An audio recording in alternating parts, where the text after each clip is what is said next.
भूमिहीन बना भूमिवान। सरकार ने जन कल्याणकारी योजनाएं बनाना ये सरकारों की जिम्मेवारी है। नीति बनाए जिससे उनकी दिक्कतें दूर हो। मुझे प्रसन्नता है कि हमारे यहाँ पर बीटीआर ने श्री प्रमोद बोरो के नेतृत्व में एक अच्छा कदम उठा करके विश्वमुखी 2.0 का शुभारंभ करा करके जन कल्याण के लिए एक बेहतर काम किया है। वो अब अपनी ज़मीन पर खेती कर सकेंगे, अपनी ज़मीन पर रह सकेंगे। एक आत्मनिर्भर भारत की ओर बढ़ते हुए कदम में एक महत्वपूर्ण कदम है। इसके लिए मैं बहुत बहुत बधाई देता हूँ। Thank you.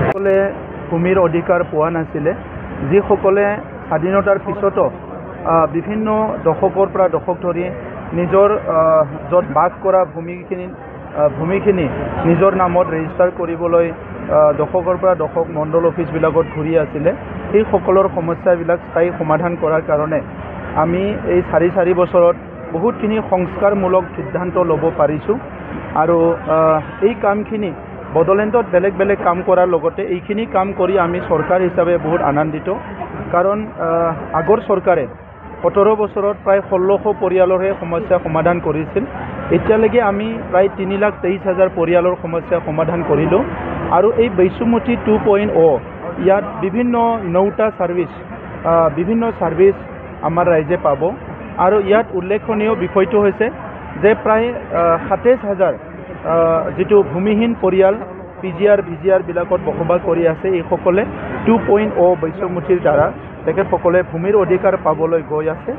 আৰু লগতে ক্ষুদ্ৰ চাহ খেতিয়ক আৰু ৰাবাৰ খেতিয়কসকলেও বিভিন্ন অঞ্চলত নিজৰ ৰাবাৰ খেতিবিলাক কৰি আছিলে, কিন্তু তেখেতসকলৰ নামত 1 বিঘাও মাটি নোহোৱাৰ কাৰণে তেখেতসকলে চৰকাৰী সুবিধাবিলাক ল'ব পৰা নাছিলে বা ব্যৱসায় ভিত্তিত কৰিবলৈ যি ছিষ্টেমত যাব লাগে বহুত ছিষ্টেমবিলাক তেখেতসকলে কৰিব পৰা নাছিলে। গতিকে আজিৰ সময়ত আমাৰ মহামহিম ৰাজ্যপাল ডাঙৰীয়াই কৈ গৈছে যে ভূমিহীন এতিয়া আজিৰ তাৰিখৰ পৰা তেখেতসকলে ভূমি পাইছে। গতিকে ভূমিহীনে আজিৰ পৰা মানে ভূমি পোৱা এটা যি কাৰ্যসূচী বা যি এটা মানে তেখেতসকলৰ এচিভমেণ্ট সেইটো বহুত ডাঙৰ উপলব্ধি বুলি পেলাই। কিমান মানুহ উপকৃত হ'ব বুলি বিচাৰিছে? এতিয়াতো চিধাই আমি যিটো আজিৰ তাৰিখত বহুত মানুহ উপকৃত হ'ব, কিন্তু আমাৰ হাতত যিটো ফাইল আছে 47,000 পৰিয়াল যিখিনি ভূমিহীন পৰিয়াল তেখেতসকলে চিধা অতি শীঘ্ৰে বৈশ্যমুঠি 2.0 পৰা লাভ হ'বলৈ গৈ আছে। আৰু 9,000 চাহ খেতিয়ক আৰু ৰাবাৰ খেতিয়কসকলে ডাইৰেক্ট ভূমি পাবলৈ গৈ আছে। 17 বছৰৰ কাৰ্যকাল আৰু বৰ্তমান আপোনালোকৰ 5 বছৰৰ কাৰ্যকাল, ভূমিৰ ক্ষেত্ৰত আমি কি কৃতিত্ব দিব বিচাৰিব? চাওক, আপোনালোকে ক'ব লাগিব আমি কৃতিত্ব কেনেকৈ দিওঁ। আমি কামহে কৰিছোঁ, গতিকে কৃতিত্বটো আপোনালোকে দিব লাগিব। আপোনালোকক কৈছোঁ হিচাপটো যে 1600 কৰিছিলে তেখেতসকলে 17 বছৰত, আমি 4 বছৰত 1 বছৰটো কামেই কৰিব পৰা নাছিলোঁ, 4-3 বছৰ কাম কৰিলোঁ আৰু অলৰেডি এতিয়ালৈকে হৈ যোৱাটো হৈছে 3,23,000 পৰিয়ালৰ ভূমিৰ সমস্যা সমাধান হৈ গ'ল। যিবিলাকত ছাৰ্ভে হোৱা নাছিল ছাৰ্ভে হ'ল। আজি ডঙাৰগাঁৱৰ মানুহে ইয়াতে মাটি পাইছে, য'ত ছাৰ্ভে হোৱা নাছিল তাত চবেই ছাৰ্ভে হৈ গ'ল। কেইদিনমান পিছত আমাৰ ABC ব্লকৰ যিখিনি আছে দিহিৰাত তেখেতসকলে ভূমি পাব। এই কামবিলাকতো আগতো কৰিব পাৰিলে হয়। স্বাধীনতাৰ পিছত কিমান MLA মন্ত্ৰী আহিছে গৈছে, স্বাধীনতাৰ পিছত কিমান চৰকাৰ আহিছে গৈছে, কিন্তু এই কামবিলাক কৰা নাছিলে। আৰু আপোনালোকেও জানে যে আমি সকলো জানো এই কামবিলাক এই কাৰণে তেখেতসকলে কৰা নাছিলে যে মানুহৰ প্ৰতি বিভিন্ন জাতি জনগোষ্ঠীৰ প্ৰতি মানুহৰ প্ৰতি তেখেতসকলৰ যিটো ৰাজনৈতিক দায়বদ্ধতা বা তেখেতসকলৰ দায়বদ্ধতা তেখেতসকলে লোৱা নাছিলে। আমি বিচাৰিছোঁ আমাৰ 35 লাখ জনসাধাৰণে আহি থকা শ বছৰ ইয়াত শান্তিত বসবাস কৰিব লাগে আৰু ভূমি নহ'লে মানুহে মানে পৃথিৱীত মানে একো নোহোৱা যেন পায়। গতিকে 1 কঠা 1 বিঘা ভূমি পোৱা মানে তেখেতসকলে আজিহে তেখেতসকলে অথৰিটি পাইছে যে এই ভূমিত মোৰো মানে এটা জেগা আছে। তো এই কামটো ইমান ডাঙৰ কাম, এইটো আমি মুখেৰে কৈ ভাষাৰে কৈ এইটো মানে ব্যক্ত কৰিব নোৱাৰোঁ। সমস্যাটো কেনেকুৱা মানুহ এইটো সমস্যা ইমান আপুনি যেনেকৈ কৈছে হিমালয়ৰ সমস্যাৰ নিচিনা। এইটো এটা গাঁৱৰ ৰাইজে অলপ মানে কিছুমান কথা বুজি পোৱা নাই বুলি তেখেতসকলে কৈ আছিলে আৰু তেখেতসকলৰ কাৰণে আমি 4 বাৰকৈ মেপটো সলনি কৰিলোঁ। আৰু আমাৰ জন্ম পোৱাৰ পিছত আপোনালোকে ক'ৰবাত দেখিছে নেকি যে 18,000 কোটি টকাৰ ক'ৰবাত এটা তেনেকুৱা প্ৰকল্প আহিছে? গতিকে APDSL আজি 18,000 কোটিৰ যি প্ৰকল্প আমাৰ মুখ্যমন্ত্ৰী ডাঙৰীয়াই এডভান্টেজ আছাম, কিন্তু এই কামবিলাক কৰা নাছিলে। আৰু আপোনালোকেও জানে যে আমি সকলো জানো এই কামবিলাক এই কাৰণে তেখেতসকলে কৰা নাছিলে যে মানুহৰ প্ৰতি বিভিন্ন জাতি জনগোষ্ঠীৰ প্ৰতি মানুহৰ প্ৰতি তেখেতসকলৰ যিটো ৰাজনৈতিক দায়বদ্ধতা বা তেখেতসকলৰ দায়বদ্ধতা তেখেতসকলে লোৱা নাছিলে। আমি বিচাৰিছোঁ আমাৰ 35 লাখ জনসাধাৰণে আহি থকা শ বছৰ ইয়াত শান্তিত বসবাস কৰিব লাগে আৰু ভূমি নহ'লে মানুহে মানে পৃথিৱীত মানে একো নোহোৱা যেন পায়। গতিকে 1 কঠা 1 বিঘা ভূমি পোৱা মানে তেখেতসকলে আজিহে তেখেতসকলে অথৰিটি পাইছে যে এই ভূমিত মোৰো মানে এটা জেগা আছে। তো এই কামটো ইমান ডাঙৰ কাম, এইটো আমি মুখেৰে কয় ভাষাৰে কয় এইটো মানে ব্যক্ত কৰিব নোৱাৰি। সমস্যাটো কেনেকুৱা বাৰু? এইটো সমস্যা ইমান আপুনি যেনেকৈ কৈছে হিমালয়ৰ সমস্যাৰ নিচিনা। এইটো এটা গাঁৱৰ ৰাইজে অলপ মানে কিছুমান কথা বুজি পোৱা নাই বুলি তেখেতসকলে কৈ আছিলে আৰু তেখেতসকলৰ কাৰণে আমি 4 বাৰকৈ মেপটো সলনি কৰিলোঁ। আৰু আমাৰ জন্ম পোৱাৰ পিছত আপোনালোকে ক'ৰবাত দেখিছে নেকি যে 18,000 কোটি টকাৰ ক'ৰবাত এটা তেনেকুৱা প্ৰকল্প আহিছে? গতিকে APDSL আজি 18,000 কোটিৰ যি প্ৰকল্প আমাৰ মুখ্যমন্ত্ৰী ডাঙৰীয়াই এডভান্টেজ আছামৰ দ্বাৰা পাইছে, তাত হাজাৰ হাজাৰ মানে আমাৰ নিবনুৱাসকলে সংস্থাপন পাব। কিছুমানে বিৰোধী কৰিব লাগে নামত বিৰোধী কৰি আছে আৰু আমাক এনেই এটা বা মানে কি কয় এটা নোহোৱা এটা কথাক লৈ পেলাই আমাক এটা দোষ জাপি আছে যে খিলঞ্জীয়াৰ ভূমি কিবা ভূমি দিব বিচাৰিছে। 4 বছৰত কোনোবা মানুহক এনক্ৰ'চ কৰিছে নেকি? চাওক, 4 বছৰত কোনোবা মানুহৰ ঘৰ জ্বলিছে নেকি? 4 বছৰত কোনোবা দুখত থাকিব লগা হৈছে নেকি বড়োলেণ্ডত? তেনেকুৱা এটা উদাহৰণ দিয়ক। আজি কোনোবা যাই পেলাই তাক কাকবা পেট্ৰল ঢালিবলৈ উচতনি দিছে, এইটোতো ভাল কথা নহয়। নিজে ঢালি লওক না। কোকৰাঝাৰৰ পৰা বাহিৰৰ পৰা যাই ডাঙৰ ডাঙৰ কথা কৈ আছে, তেখেতসকলে পাৰে যদি নিজে ঢালি লওকচোন। তেনেকুৱা ঘটনা গুৱাহাটীতো হৈছিলে। এটা সময়ত আন্দোলন কৰি এনেই এজন সাধাৰণ ল'ৰা এজনক জুই জ্বলি মৰিব লগা কৈছিলে মানে দিছপুৰৰ সন্মুখত। এইবিলাক আমি দেখিবলৈ পাইছোঁ।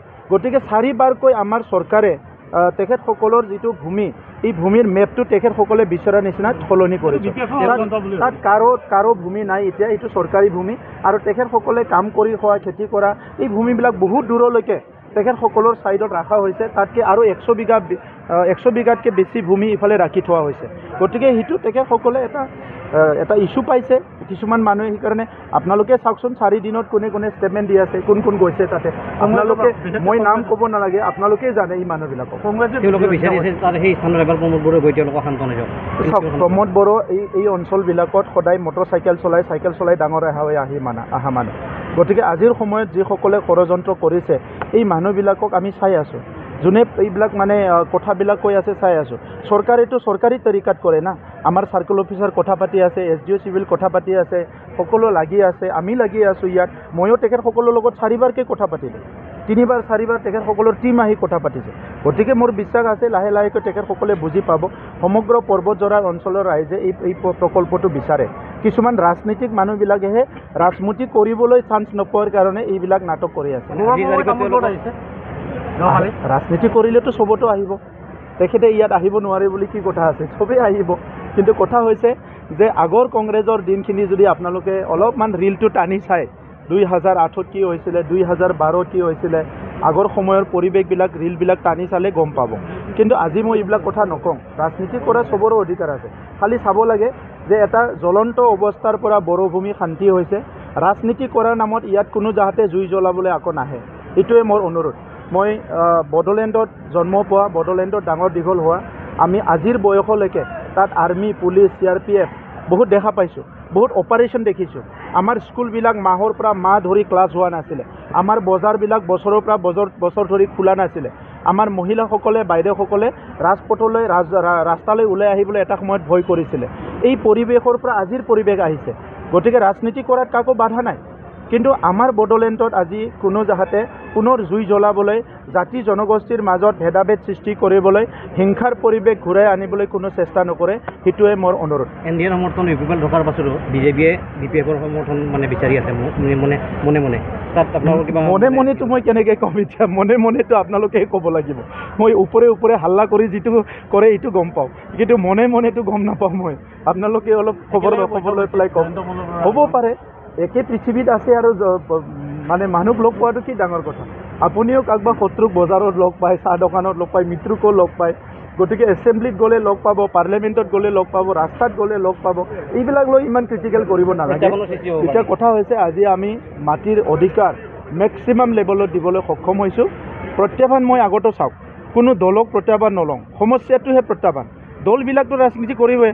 দলক যদি প্ৰত্যাহ্বান বুলি ক'লে আপুনি অকলে এটা বেৰা বনাই লৈ পেলাই ৰাজনীতি কৰিব লাগিব ভাৰতবৰ্ষত ৰাজনীতি কৰা মানে ইয়াত 100টা দলে ৰাজনীতি কৰিব অসমত ৰাজনীতি কৰা মানে 20-25টা দলেতো ৰাজনীতি কৰিবই বড়োলেণ্ডতো আজি শান্তি হৈছে চবে লাহে লাহে নাম্বাৰ বাঢ়ি গৈছে চ' চবে কৰিব ৰাজনীতি এইটো প্ৰত্যাহ্বান বুলি মই ভাবি নলওঁ প্ৰত্যাহ্বানটো হৈছে বড়োলেণ্ডৰ ৰাইজৰ কি কি সমস্যা আছে সমাধান কৰাটোহে আমাৰ ডাঙৰ চেলেঞ্জ BPF-ৰ পৰা যোগদান কৰাৰ সম্ভাৱনা আছে আৰু পিছত কম আলোচনা পিছত